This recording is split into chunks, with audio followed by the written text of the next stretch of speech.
घट घट में वह साईं रमता। ये साईं केवल शिरडी में नहीं है, सबके घट में साईं बैठा हुआ है। एक आदमी अपनी पत्नी से लड़ रहा था। लड़ते लड़ते इतना नाराज हो गया कि अपनी पत्नी को कुएं में ढकेल कर भाग गया। पत्नी कुएं में गिर गई, चिल्लाती रही, डूब गई, धक्का मार कर चला गया। फिर जाकर के देवी के मंदिर में बैठा हाथ जोड़कर और श्लोक बोलता है, या देवी सर्वभूते शक्ति रूपेण संस्था, नमस्तस्यै नमस्तस्यै नमस्तस्यै नमो नमः। ध्यान में बैठता है। 10 मिनट बाद जब ध्यान खोलता है तो सामने जो देवी की मूर्ति थी वो मूर्ति तो गायब हो गई और उसकी पत्नी का रूप वहाँ उसको दिखाई दिया। और आकाशवाणी हुई कि जिसको तू ढकेल कर कुएं में आया है वो कोई और नहीं था, वो भी दुर्गा देवी थी।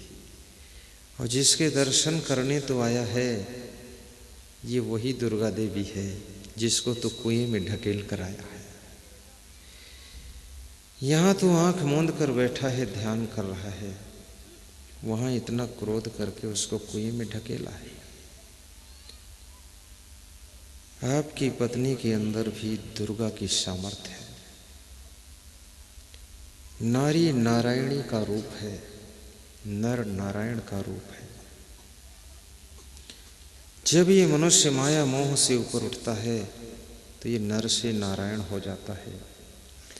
जब नारियां माया मोह से अपने आप को ऊपर उठाती है तो ये नारी के रूप में नारायणी का अवतार बन जाती है। याद रखना, इस संसार में आपको मोह से भी ऊपर उठना पड़ेगा, लोभ को भी कंट्रोल करना पड़ेगा, अहंकार को भी वश में करना पड़ेगा। समय को पहचानिए और हर व्यक्ति के अंदर दोनों चीजें होती हैं, अहंकार भी है और नम्रता भी है। जब अज्ञानता बढ़ती है तो अहंकार का प्रकोप बढ़ता है और जब नम्रता आती है कब, जब ज्ञान आपके अंदर उदय होता है। और जहाँ नम्रता आती है वहाँ अहंकार की मृत्यु हो जाती है। और जहाँ अहंकार है वहीं रावण है, वहीं दुर्योधन है, वहीं कंस है। और जहाँ नम्रता है, सरलता है, मधुरता है, वहीं राम का रूप, कृष्ण का रूप उदय होता है, वहीं सीता और राधा का रूप आता है। इसलिए अपने को विनम्र बनाना, संभल संभल करके चलना, नशा व्यसन की तरफ भी आकर्षित मत होना। इस संसार में आपको आकर्षित करने वाली बहुत सी चीजें मिलती हैं। विवेक पूर्वक अपने जीवन का कदम उठाना। दुनिया में तरह तरह के नशा हैं, वे नशा भी तुमको अपनी ओर खींचते हैं। बीड़ी का नशा, सिगरेट का नशा, तंबाकू का नशा, शराब का नशा। आदमी तो एक है, अनेक नशा है, अनेक नशा में आदमी फंसा है, इसलिए आदमी की दुर्दशा है। कितने लोगों के ऊपर जवानी का नशा चढ़ जाता है, धन का नशा भी चढ़ता है। गुजरात में एक आदमी शराब पीकर जा रहा था, सकरी गली में निकल रहा था, सामने से एक लेडीज आ रही थी, गुजराती महिला।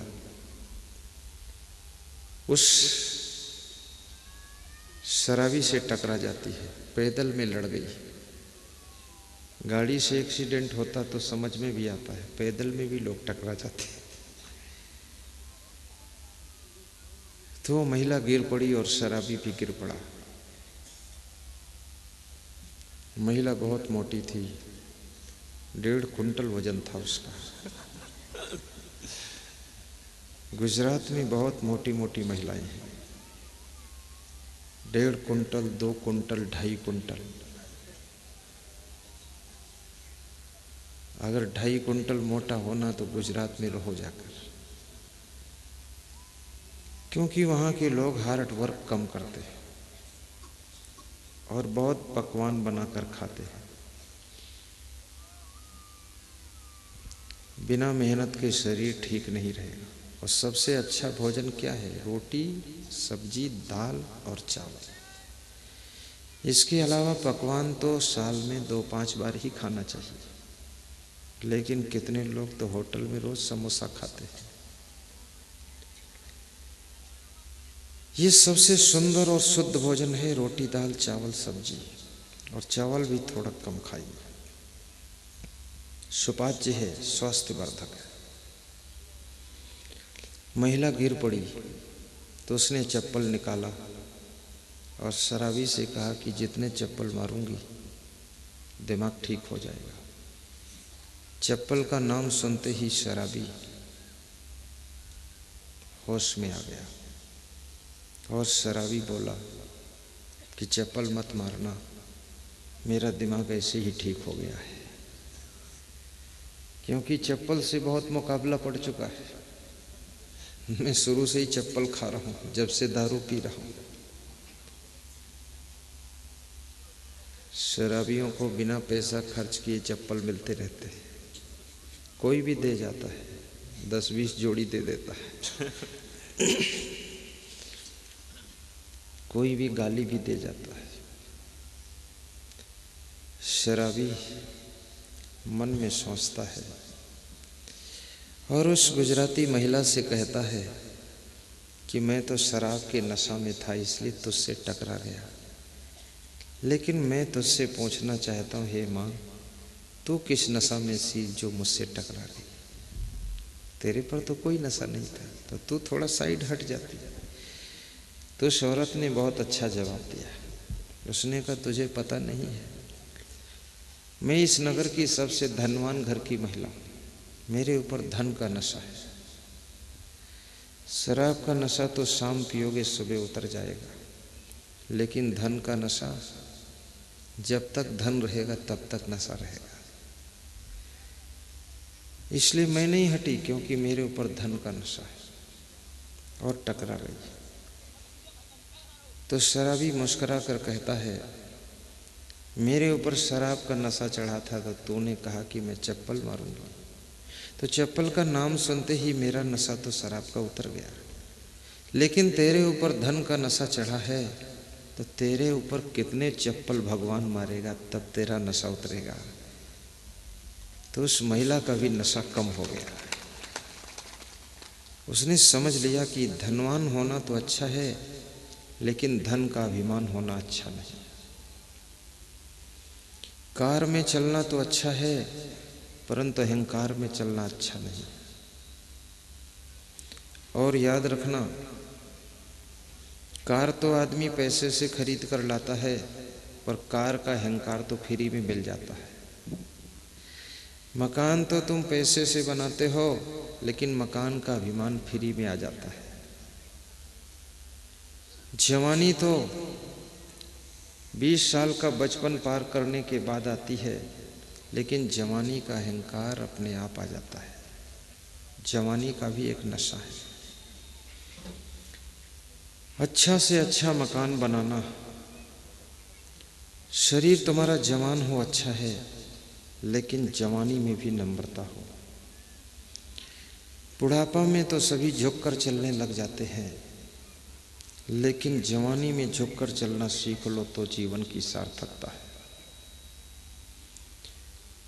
अकड़ दिखाई न दे और इतने विनम्र हो जाओ कि अपने माता पिता के पैर हंसते हंसते छू लो। और जिस समय तुम अपने माता पिता के पैर छूते हो, उनका दिल भर जाता है। राजस्थान में मेरा प्रवचन था, तो जिन्होंने प्रवचन करवाया था वो कह रहे थे कि मेरा बेटा कभी माता पिता के पैर नहीं छूता है, तो मैंने कहा तुमने सिखाया नहीं? बोले सिखाया भी कम और वो सीखा भी नहीं। कोशिश किया पर वो पता नहीं कौन सी अकड़ू आत्मा पैदा हुई, झुकता ही नहीं है, बहुत अड़ियल है। तो मैंने उनके बेटे को बुलाया और समझाया और पैर छूने को कहा तो उसने छू लिया, और पैर छूने के बाद उसको पसीना आ गया, और पसीना रुमाल से पोंछ करके घर से बाहर निकलकर द्वार पर लंबी सांस ले रहा था। तो मैं निकल कर गया, मुझे मिला तो बोला गुरुदेव आज बहुत कठिन काम आपने करा दिया है, मैं इनके कभी पैर नहीं छूता हूँ, आज छूना पड़ा तो मुझे पसीना आ गया। तो मैंने कहा क्यों नहीं छूते? बोले अहंकार को ठेस लगती है। जिसके अंदर इतना अहंकार है कि अपने माता पिता को भी झुकने में उसको शर्म लग रही है। राम भगवान को याद कीजिए, विश्वामित्र के पैर छूते थे। प्रातः काल उठ के रघुनाथा मात पिता गुरु नामई माथा। प्रातः काल राम सोकर उठते थे तो अपने माता पिता और गुरु को नमस्कार करते थे, उनके पैर छूते थे। चरण छूकर प्रणाम करना हमारे देश की संस्कृति है। भारतीय संस्कृति के समान विश्व में किसी भी देश की संस्कृति नहीं है। मैं अभी हांगकांग गया था, वहां पर देखा संस्कृति नाम की चीज नहीं है। भारत देश इस चीज में प्रथम स्थान पाता है, इसलिए भारत देश को भारत माता कहा जाता है। और ये देश ऋषि मुनियों का देश है। ये देश याद रखना मेरे भाइयों बहनों,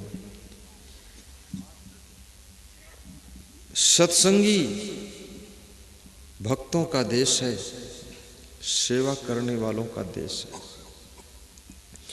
भारत देश में जो आपको प्रेम मिल सकता है वो किसी देश में नहीं मिलेगा। भारत देश में जो आपको सेवा और स्नेह मिलेगा कहीं नहीं मिलेगा।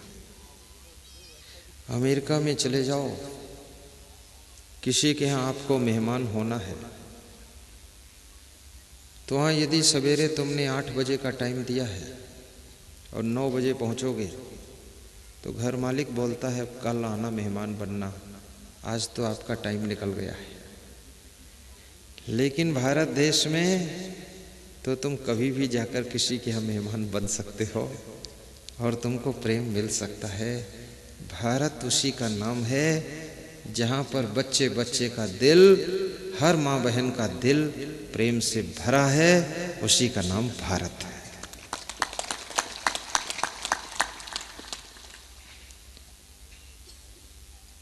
प्रणाम करने से जिंदगी के परिणाम सुंदर होते हैं। संत गुरु को भी प्रणाम कीजिए। समय कम हो तो दूर से हाथ जोड़कर प्रणाम कर लीजिए। समय पर्याप्त हो तो चरण स्पर्श करके प्रणाम करो। साहिब बंदगी भी कर लो। साहिब बंदगी का अर्थ होता है साहिब माने श्रेष्ठ और बंदगी माने नमस्कार। श्रेष्ठ पुरुषों को नमस्कार करने का शब्द साहिब बंदगी है। जो पवित्र आत्मा है उनको प्रणाम करने के लिए शब्द खोजा गया है साहिब बंदगी। और 3 बार साहिब बंदगी करने से 3 तापों से जीव को छुटकारा मिलता है। 3 बार बंदगी हरे 3 तापा, बड़े भाग्य गुरु भेंटे वापा। 3 बार बंदगी करो तो 3 ताप से छुटकारा मिलेगा। अंजलि बांध लो, आपको साहिब बंदगी सिखा देता हूँ। अंजलि बांधो। जब मैं 1 कहूँगा तो बोलना साहिब और नीचे झुक जाना, सिर भी झुकाना और पीठ भी झुकाना। और जब झुकना तो गुरुदेव के चरणों का दर्शन करना, और सिर जब उठाना तो गुरुदेव के मुखमंडल का दर्शन करना। अंजलि बांध लो। और 2 कहूँगा तो सिर उठाना और बंदगी बोलना। 1 कहूँगा तो सिर झुकाना, साहिब बोलना। 3 बार बोलूँगा, 3 बार झुकना, 3 बार उठना, 3 बार साहिब बंदगी बोलना।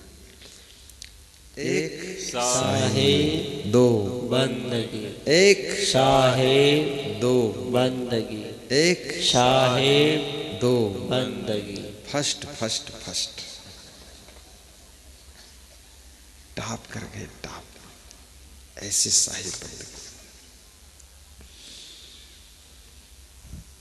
आज सत्संग में भक्त चर्चा करें, साहेब उपदेश दे जिंदगी के लिए, साहेब उपदेश दे जिंदगी के लिए। जिंदगी चाहिए बंदगी के लिए, जिंदगी चाहिए बंदगी के लिए। आज आए गुरु धन्य हम सब हुए, आज आए गुरु धन्य हम सब हुए।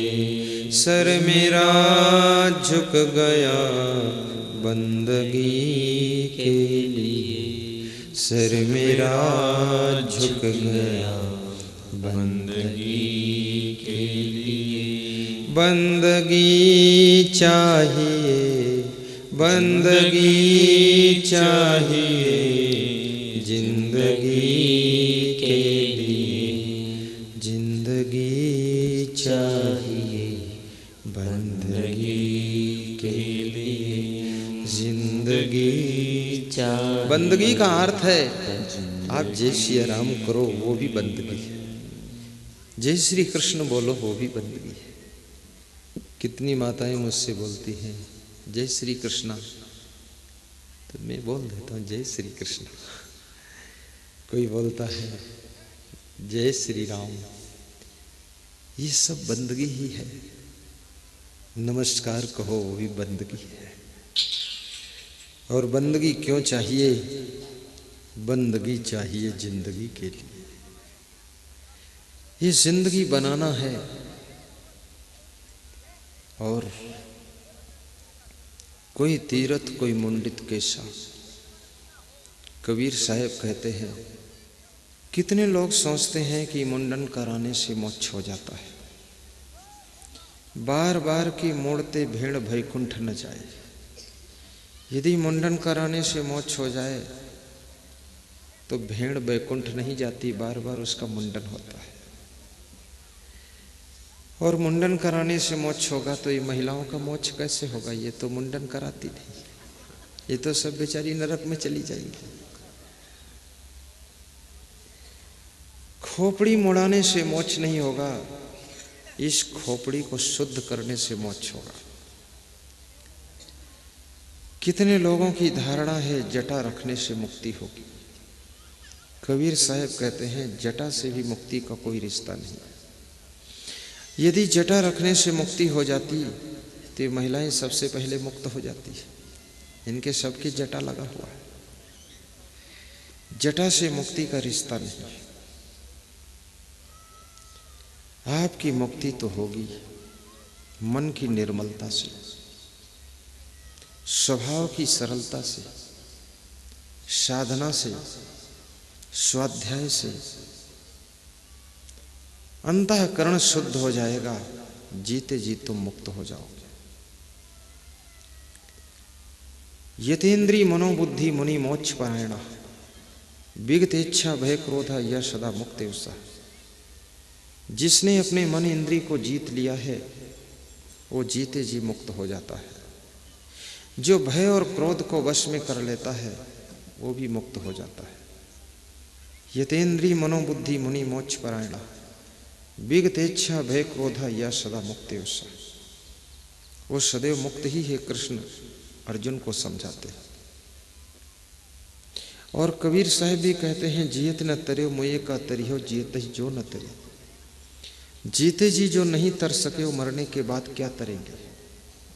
जब आदमी मर जाता है तो उसके नाम से गौदान किया जाता है। एक गाय की छोटी बछिया पंडित जी को दान दी जाती है और कहते हैं कि उस बछिया की पूंछ पकड़ करके तुम्हारे माता पिता बैतरणी नदी पार करते हैं। और बछिया भी इतनी चालाकी से दान की गई है कि बछिया बहुत कमजोर है। माता पिता का वजन 90 किलो था और बछिया 40 किलो की है। और बछिया इतनी कमजोर है, उसकी गर्दन ऐसे डुग डुग डुग डुग हो रही है। अगर वास्तव में तुम्हारे पिताजी बछिया की पूंछ पकड़कर बैतरणी पार होने लगेंगे, पूंछ उखड़कर उनके हाथ में आ जाएगी, बछिया तो पार हो जाएगी, तुम्हारे बाप डूब जाएंगे।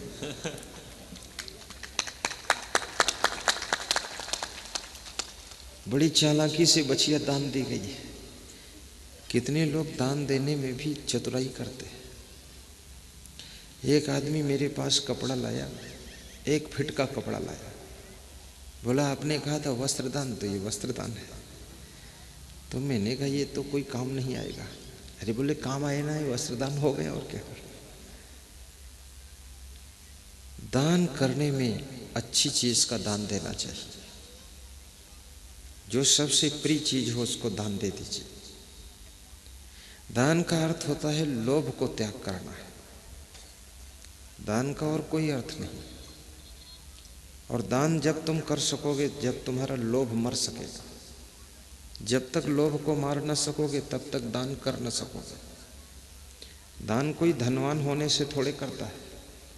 दान तो जो लोभ को जीत पाता वही दान कर पाता है। धन तो बहुत लोगों की जेब में रहता है, लेकिन दान करने के लिए पैसा निकलता ही नहीं है, क्योंकि लोभ मरता ही नहीं, देने का मन होता ही नहीं। जो लोभ को जीत लेता है वो दान करने के लिए पैसा निकाल पाता है। और दान दरिद्र को नष्ट करता है। दान से दरिद्र की मृत्यु होती है। जो दान करता है उसके घर में लक्ष्मी की कृपा रहती है। दान देने वाले लोग धीरे धीरे लक्ष्मीपति बनते हैं। और दान देने से पुण्य बढ़ता है। दान देने से धर्म की रक्षा होती है। दान देने से लोभ खत्म होता है। दान देने से भवसागर से तुम पार हो जाते हो। दान में बहुत बड़ी ताकत होती है। कर्ण दानी थे, उनका नाम आज भी सम्मान के साथ लिया जाता है।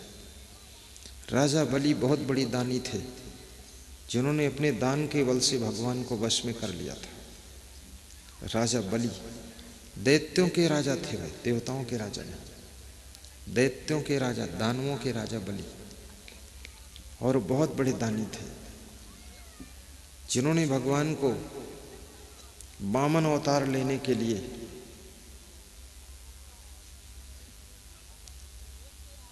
भगवान को छोटा सा रूप बनाने के लिए मजबूर कर दिया था। फिर भगवान ने उनके साथ छल करके बड़ा रूप बनाया था। राजा बलि को छला था। तो राजा बलि ने कहा कि 1 कदम में मेरी पीठ को नाप लीजिए आप। तो भगवान खुश हो गए, बोले राजा बलि तुम कुछ अब हमसे वरदान मांग लो। तो राजा बलि ने कहा तुम जैसे भिखमंगों से मैं नहीं मांगता। जब तुम खुद हमारे पास मांगने आए, हम तुमसे क्या मांगे।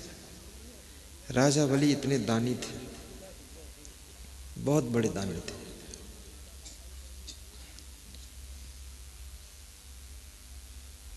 और भाइयों बहनों, आप अपने माता पिता को तारना चाहते हो तो सबसे पहले आप गुरु नाम सुनिए, भक्ति कीजिए। पुराणों में कथा आपने सुना होगा, राजा कंस की कथा। उन्होंने भक्ति किया था तो उनके पितर नरक से बाहर हो गए थे। घर का अगर एक भी व्यक्ति भक्ति में लग जाता है तो पितरों का भी उद्धार होता है। इसलिए भक्ति करो, गुरु मंत्र लो, राम राम सुनो, निगुरा बनकर मत रहो, गुरु बना लो। और गुरु भी वैराग्यवान को गुरु बनाओ, जितेंद्री ब्रह्मचारी को गुरु बनाओ, जो परम संत हो उसको गुरु बनाओ। और किसी को गुरु बना चुके तो उसकी निंदा मत करो। और तुम्हारे मन में इच्छा है गुरु चेंज करना पड़ेगा, तो शिव जी ने कहा है ज्ञानहीनो गुरु त्याज्यो मिथ्यावादी विडंबका। सो विश्रांति न जानात पर शांति करोत क्यों। जो ज्ञान से हीन है, मिथ्यावादी है, पाखंडी है, आडंबरी है, ढोंगी है, उस गुरु को त्याग करो और अच्छे सदगुरु की शरण में चले जाओ। लेकिन पहले वाले गुरु की निंदा मत करो, तो तुम्हारा बेड़ा पार हो जाएगा। ऐसा स्कंद पुराण में लिखा है, शिव जी ने बताया। और राम भगवान ने तो कहा है 2 गुरु भी बना सकते। राम ने कहा मेरे गुरु वशिष्ठ हैं और सदगुरु विश्वामित्र हैं। और राम भगवान ने यह भी कहा है कि आपका गुरु कोई भी हो, लेकिन सत्संग दूसरे महान संत का भी सुन सकते हो। राम ने भरद्वाज का भी सत्संग सुना, अत्रि मुनि का सुना, वाल्मीकि का सत्संग सुना, विश्वामित्र का भी सुना, वशिष्ठ का भी सुना। सबका सत्संग सुन सुन करके ज्ञान का भंडार इकट्ठा किया और जिसके प्रभाव से राम भगवान बन गए और सबको दर्शन देने योग्य हो गए। कितने लोग पंथ के जाल में फंस जाते, कितने लोग गुरु के जाल में फंस जाते। उनका गुरु बता देता अब दूसरे गुरु के पास मत जाना। जैसे कोई दुकानदार कह दे ना दूसरे की दुकान पर मत जाना, क्योंकि वो दुकानदार जानता है दूसरे की दुकान पर जाएगा तो मेरा ग्राहक घट जाएगा, इसलिए रोक देता है। कहीं से भी सत्संग सुनो, क्या फर्क है। उत्तर प्रदेश में एक गुरु कह रहा था अपने शिष्यों से कि तुम और कहीं जाना न जाना, मैं नहीं मना करता हूँ, लेकिन वो 9 बजे रात में जिनका सत्संग आता उनका जरूर सुनना। मैं भी सुनता हूँ। उनका गुरु बोला वो बहुत बढ़िया सुनाते हैं, सबके लिए सुनाते हैं। और अपने गुरु की सेवा भी करना, तन से, मन से, धन से, और गुरु के नियम का पालन करना, उसका उल्लंघन मत करना। उनके जो नियम हो उस ढंग से रहना। और गुरु महाराज को दुख मत देना। आपकी कितना कष्ट सहना पड़े, पर उनके लिए सेवा के लिए तैयार रहना। और गुरु तब खुश होता है जब तुम अपने माता पिता सास ससुर की अच्छी सेवा करते हो। गुरु तब खुश होता है जब तुम अपने बच्चों को अच्छे संस्कार देते हो। गुरु तब खुश होता है जब तुम चरित्रवान बनते हो। गुरु तब खुश होता है जब तुम अपने घर को साफ सुथरा रखते हो। गुरु तब खुश होता है जब तुम पति पत्नी बहुत प्रेम से रहते हो। गुरु तब खुश होता है जब तुम बहुत बड़ा विकास करते हो। गुरु तब खुश होता है जब धर्म की रक्षा करने के लिए तुम खड़े हो जाते हो। गुरु केवल तब नहीं खुश होता है केवल उसको 1 गिलास पानी पिला दो समझो खुश हो जाएगा, ऐसा नहीं होता है। ऐसा जो खुश होता हो तो गुरु थोड़े है, वो भी तुम्हारे जैसा संसारी है। गुरु तो तुम्हारे जीवन को चमकाना चाहता है।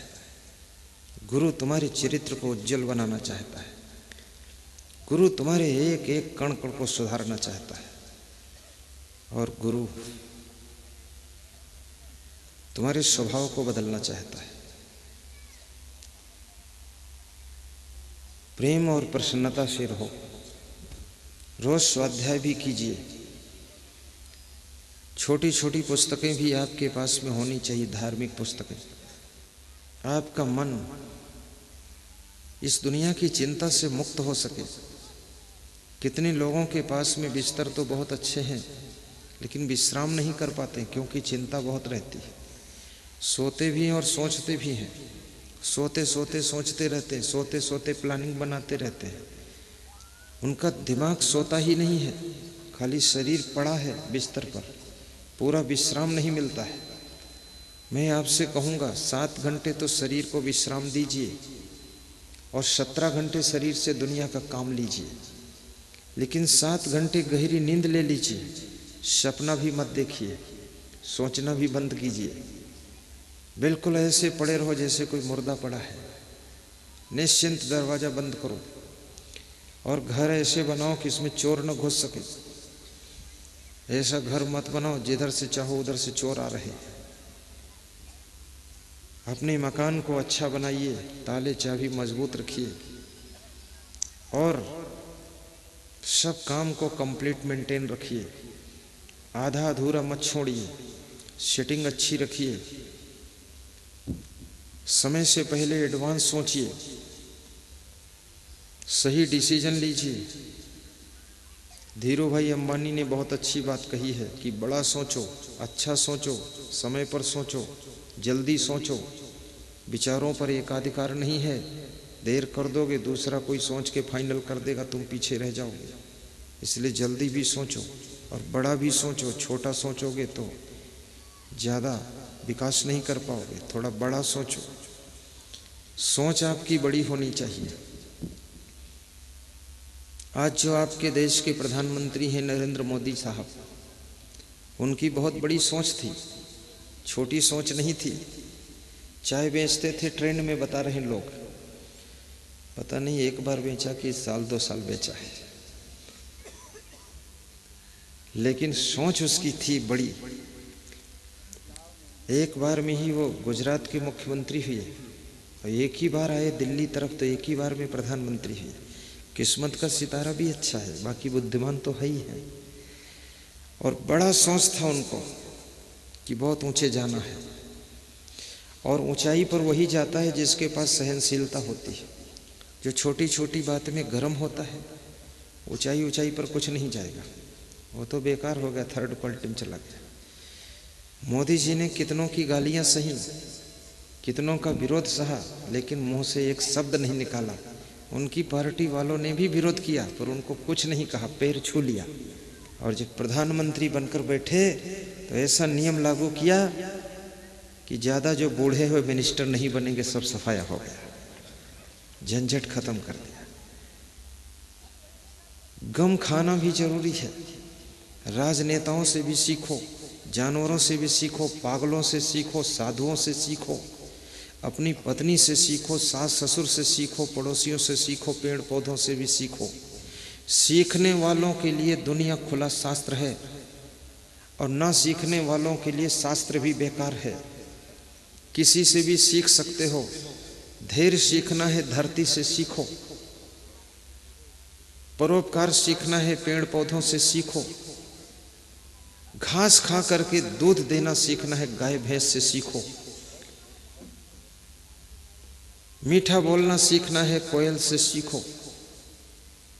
अपमान को सहना सीखना है, भिखारी से सीखो। धक्का खाकर जिंदगी जीना सीखना है तो भिखारी से सीखो। अमीरी से जिंदगी जीना सीखना है, धीरू भाई अंबानी, टाटा, बिड़ला से सीखो। राजनीति करना सीखना है, ज्योतिरादित्य सिंधिया से सीखो। शिवराज सिंह चौहान से सीखो। ये शिवराज सिंह चौहान भी एक छोटे गांव का आदमी, जेत गांव है, वहाँ नर्मदा नदी बहती है, तो नर्मदा के किनारे खड़े होकर नदी में कूद कर नहाते थे। मैं नर्मदा में गया, इनके गांव के पास पहुंचा, शिवराज बचपन में क्या करते थे? बोले कूद के नहाते थे, और क्या करते थे। आज वो आदमी मुख्यमंत्री बनकर बैठा है। सीखो, साधना सीखनी है, साधुओं से सीखो। और मेहनत करना सीखना है, एक किसान भाई बहन से सीखो। गम खाना सीखना है, शंकर भगवान से सीखो। सबने तो अमृत पी लिया था, देवताओं ने, शंकर भगवान ने जहर पी लिया था। आपके घर में सभी लोग आराम का अमृत पीना चाहते हैं, लेकिन कष्ट का जहर तुम पी लो तो तुम शंकर भगवान हो जाओगे। ये सीखो उनसे।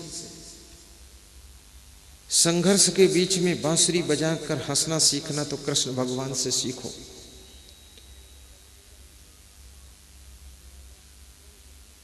कष्टों के बीच में, संघर्षों के बीच में मुस्कुरा कर जीना सीखना तो राम भगवान से सीखो। घर घर में आग लगाना सीखना तो मंथरा से सीखो। मंथरा यही काम कर रही। भाई की प्रतिकूलता के बीच में भी भक्ति करना सीखना तो विभीषण से सीखो। बाप के विरोध में भी भक्ति करना सीखना तो प्रहलाद से सीखो। और गरीबी में भक्ति करना सीखना है तो शिवरी से सीखो। और महलों में भक्ति करना सीखना है तो मीराबाई से सीखो। और याद रखना, रण मैदान में घिर जाओ और वहां से भागना सीखना है तो कृष्ण भगवान से सीखो, वो भाग गए थे वहां से। तो सीखना है तो सीखो। एक महिला से भी सीख सकते हो। सवेरे उठती है, झाड़ू लगाती है, फिर पोंछा लगाती है, फिर बच्चों को स्नान कराती है, कपड़े पहनाती है, भोजन बनाती है, खिलाती है, स्कूल भेजती है, फिर सब बर्तन मांजती, बात को खुद खाती है, और उसके बाद में फिर हाथ पांव धो करके लाल पीला रंग लगाती है, और फिर शीशा में अपने को देखती और मुस्कुराती कि धन्य हूं मैं। इतना मेहनत करने के बाद तुम चुपके से आड़ में बैठ करके अपनी पत्नी को देखो, जिसमें पैरों में रंग लगा रही हो, हाथों में रंग, नाखूनों में रंग, ओंठों में रंग, बालों में रंग, गालों में रंग, रंग में रंग, रंगा रंग। और शीशा देख रही हो, उस समय तुम देखो वो कितना खुश है। इतना झाड़ू लगाया, पोंछा लगाया, चाय बनाया, नाश्ता बनाया, बच्चों को स्नान कराया, सबके कपड़े धोया, सुखाया और भोजन बनाया, सबको खिलाया, बर्तन मांजा, धोया, सब फिर झाड़ू बहरू करके हाथ पैर धोकर, मुंह धोकर, और फिर मुस्कुरा कर रंग लगा रही है। तो मैं इन पुरुषों से कहूँगा, कम से कम उसका लगा हुआ रंग तुम धो मत देना, लगा रहने देना, तुम झंझट मत करना। कितना काम कर देती है। उनसे भी सीखो। सीखने वालों के लिए संसार पूरा सिखा रहा है, और जो सीखना नहीं चाहते हैं उनको तो ब्रह्मा जी भी सिखा नहीं सकते हैं। भीख मांगने वालों से भी तुम सीख सकते हो, दान देने वालों से भी सीख सकते हो, दान देने की कला सीखो।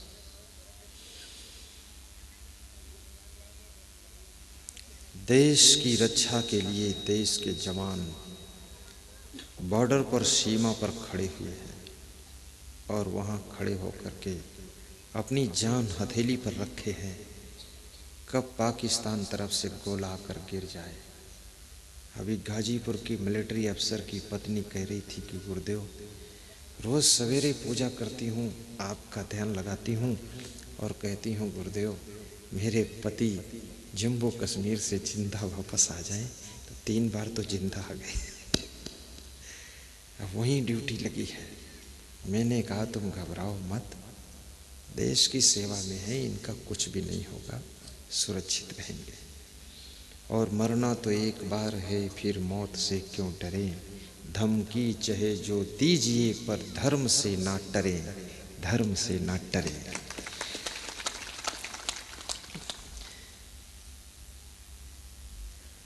कोई तीरथ कोई मुंडित केशा, पाखंड मंत्र भरम उपदेशा। कितने लोग पाखंड में ही पड़े रहते हैं। भूत प्रेत चुड़ैल मरही मसान नटवीर खवीस जिंद परिंद ओझा बेगा नाउत जंतर तंत्र मंत्र टोना टंबर जादू साढ़े साती शनिश्चर मंगल टेढ़ा सीधा शकुन अपशकुन लफड़िंग लफड़ा झंझट सब पड़ा रहता। ये सब झूठा है, मिथ्या है, इनके चक्कर में मत पड़ो। कुछ लोग कहते हैं मेरे घर में भूत प्रेत चुड़ैल बहुत है। मैं उनसे कहता हूँ सबसे बड़े भूत तो तुम ही हो, और तुम्हारी पत्नी कोई कम चुड़ैल है। सुबह से लेकर शाम तक चिक चिक चिक चिक किचपिच लड़ते रहते हो, और फिर भूत प्रेत बताते रहते हैं। तुम ही भूत प्रेत हो, कोई अलग से नहीं है। शांति से रहो, गम खा लो, तो आपके घर में कुछ भी बाधा वाला नहीं रह जाएगी। लोग कभी कभी सोचते हैं ये घर में हमको शांति नहीं, घर बेच डालते हैं। घर तो बदल दिया लेकिन खुद को बदला नहीं, दूसरे घर में गए फिर वही बात शुरू। एक गाड़ी बेच दिया, बोले ये लड़ गई थी इसलिए इसको नहीं रखेंगे। दूसरी लाए, दूसरी लड़ गई, क्योंकि जब हा हो चलाओगे तो लड़ेगी तो है ही है।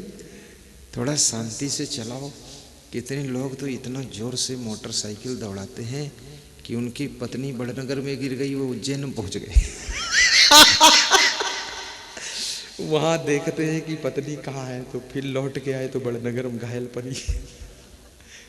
ऐसे अंधाधुंध मोटरसाइकिल मत भगाओ।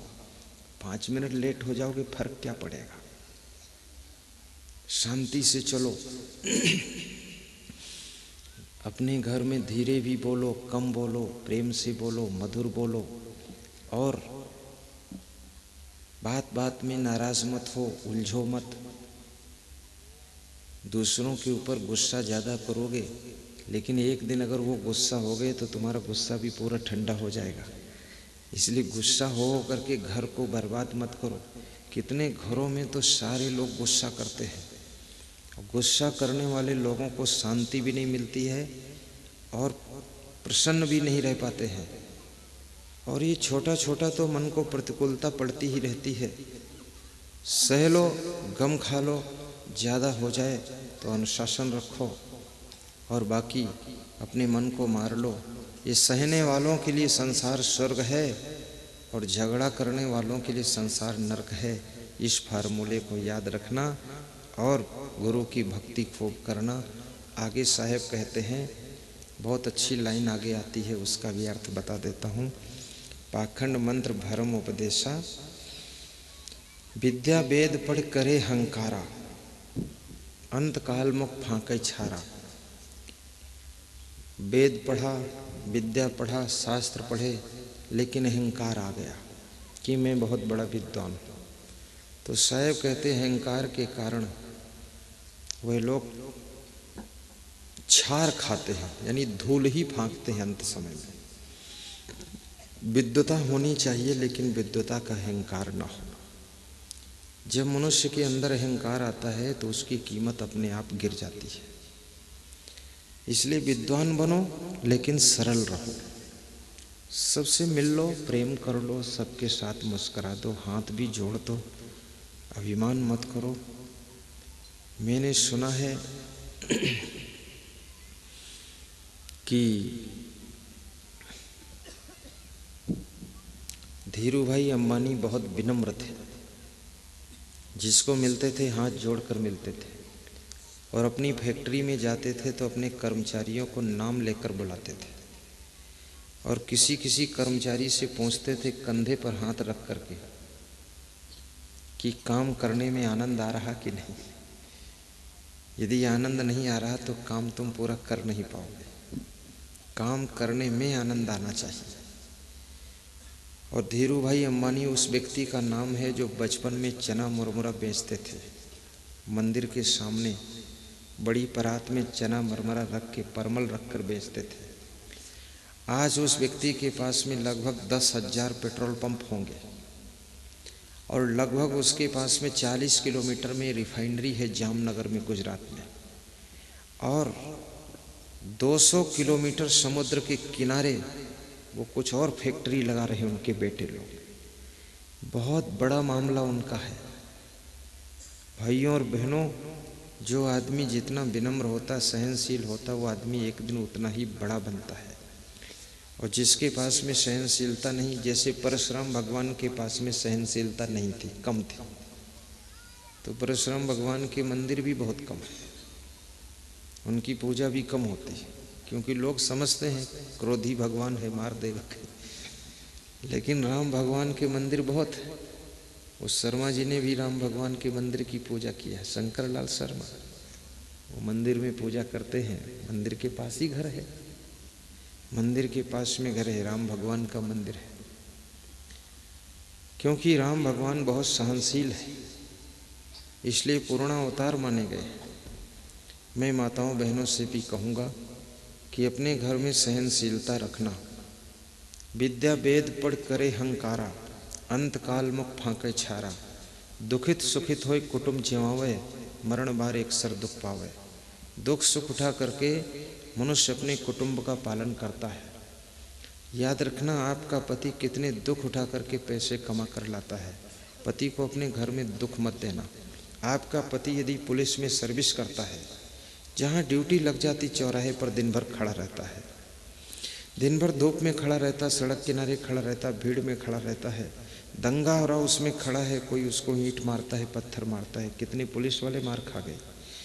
ये सब दुख सह करके पैसे कमा कर लाता है, आपको देता, आपको अच्छी साड़ी पहनाता है। तो कम से कम घर में तुम्हारा पति आए तो उसको मीठे शब्दों से सम्मान देना और कहना कि तुम महान हो और तुम ऐसे हो तो हम ठीक हैं, तुम अगर ऐसे ना होते तो हमारी ज़िंदगी बहुत दुखी हो जाती। और उसको धन्यवाद देना, अच्छा करने वालों को धन्यवाद जब देते हो तो उनकी थकान मिट जाती है, और जब वे तुमको आशीर्वाद देते हैं तो तुम्हारी मुस्कान बढ़ जाती है। इसलिए उनको धन्यवाद दीजिए, और बड़े लोग आपको आशीर्वाद दें तो आपके घर में मंगल भवन हो जाए, अमंगल सब दूर हो जाए, आनंद ही आनंद भर जाए।